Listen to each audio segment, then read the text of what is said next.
In the 1970s, Fritz the Cat released as the world's first X-rated animated feature. Fueled by the counterculture movement, the movie used the animated style to subvert expectations typically held to the predominantly kid-oriented genre. Hey Ralph, you know how these dumb kids are. That being said, animated movies aimed at adults have been around since the beginning of Walt Disney's reign over the industry and have continued all the way to the present. Let's take a look at some of the most popular.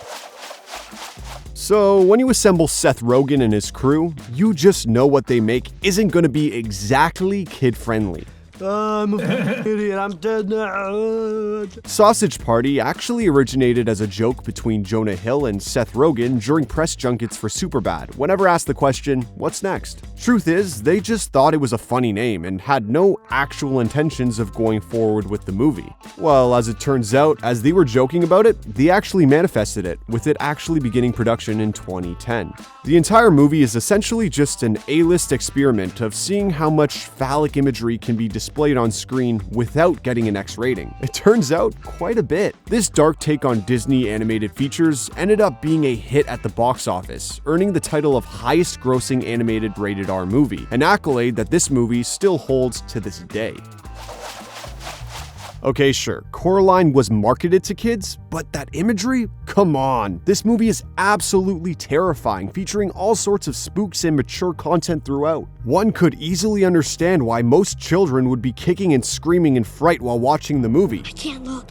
That was me. I was the kid terrified in the theater, and I'm still a little unsettled over a decade later. While the movie could be viewed as an introduction to the horror genre, as a somewhat safe taster before going into the insanity that was the 80s slasher craze, pizza time. Coraline represents exactly what an animated feature should be. By featuring dark and heavy concepts that would typically go over a child's head, the adults watching the film get just as much enjoyment, if not more.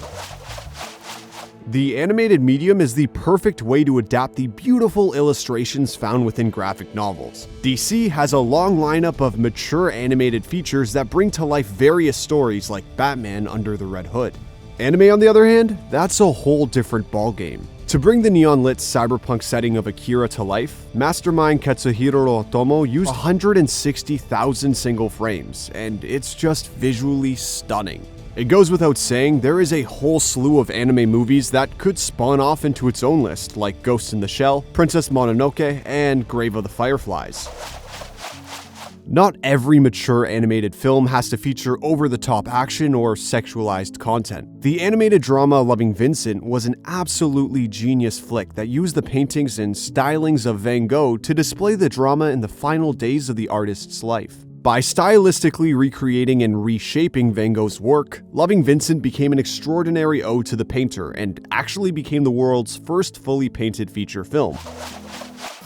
While there's been quite the timeline between the last Matrix project and the fourth film in the franchise, there was a period where everywhere you looked was some sort of Matrix spin-off. There were, of course, the two sequels, several video games that continued the plot lines to the movie, and the Animatrix. The Wachowskis ended up contacting various anime studios for work creating a prequel anthology film. The movie details the war between man and machine, which eventually leads into the digital world of the Matrix. There's a ton of violence throughout, and quite honestly, it's way better than both of the mainline sequels. Okay, so there's apparently no definitive proof that Lewis Carroll was on any sort of drugs when writing Alice in Wonderland. Although just one watch of the Disney adaptation, and the content is more than subtle. We've got the caterpillar being an absolute vape god, Alice ingesting all sorts of items that make her feel various changes to the world around her, and there's a mad tea party. There was a lot of interesting activities going on behind the scenes over at the Walt Disney Animation Studios when Walt was in charge, even going as far back as Fantasia a decade prior. The psychedelic style was everywhere. Alice in Wonderland was somewhat subtle with its mature undertones. Team America World Police? Damn, I missed him! In a wild turn of events, the film was promoted in some European countries as fit for all ages, with marketing efforts that pushed it as a kids and family movie. Yeah, that was a bad decision. I'd go as far to say that in regard to rated R animated flicks, Team America is one of the most explicit, really only behind the creator's other full-length animated project. This movie's subtitle is Bigger, Longer, Uncut. What did you expect from Matt Stone and Trey Parker? The creatives behind South Park took every opportunity they could to make their feature-length turn of South Park the most absurd piece of media possible. Saddam Hussein, shoot him! The movie is insane. In 2001, the Guinness Book of World Records awarded it with the most uses of profanity in an animated feature, with there being a total of 399 of those in there. The only reason there's not more? The MPA would have given the movie an NC-17 rating if they had 400. South Park certainly wasn't the only adult animated series to transition over to the big screen. Beavis and Butthead did America in 1996, while The Simpsons would eventually have their go-around in 2007. Although neither of those films got nominated for an Oscar like South Park did. What timeline are we living in? Here we have a stop-motion film based on an acclaimed novel by children's author Roald Dahl. How could this possibly be for adults? Well, add Wes Anderson into the mix along with his perfectly symmetrical frames and now we're talking. Fantastic Mr. Fox doesn't necessarily have any content that would deter kids from viewing, apart from some bottles of alcohol and cigarettes, but it does largely deal with more mature subjects like parenthood that would absolutely go over most children's heads, while also being an absolute treat for adults. Are you cussing with me? No, you cussing with me? Don't cuss and point You're at me. gonna cuss with somebody, you're not gonna cuss with me, you little cuss. With me. Of course, speaking of Wes Anderson, we gotta give a shout out to his other flick, Isle of Dogs. It's received fantastic critical praise, but I haven't really heard all that much about it online since its release. And that's a darn shame. I mean, just look at Spots. Who's a good boy?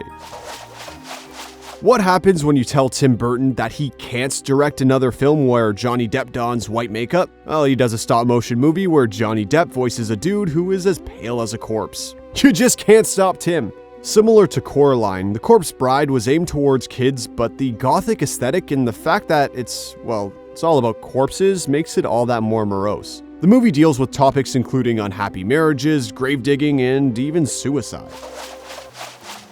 So Fantastic Planet came out in the 70s. I'm just gonna let the clip speak for itself.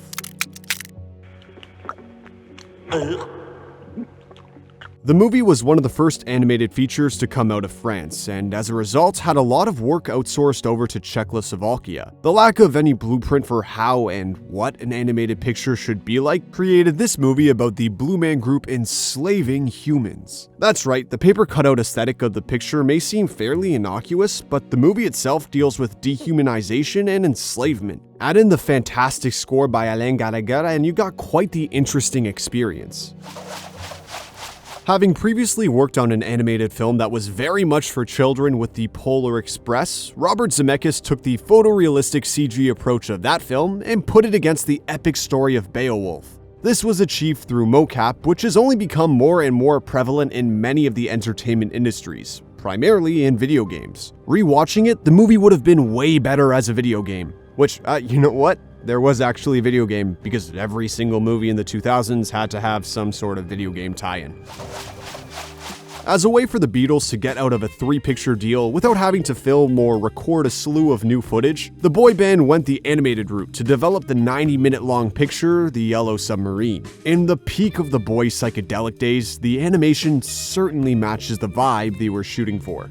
And then there is 1981's Heavy Metal. It may not be the most popular film, hence not having its own spot, but as a not safe for work animated feature, it certainly lives up to its R rating, featuring full frontal nudity, excessive violence, and drug use. Well, what did you expect from a movie called Heavy Metal? Goodbye.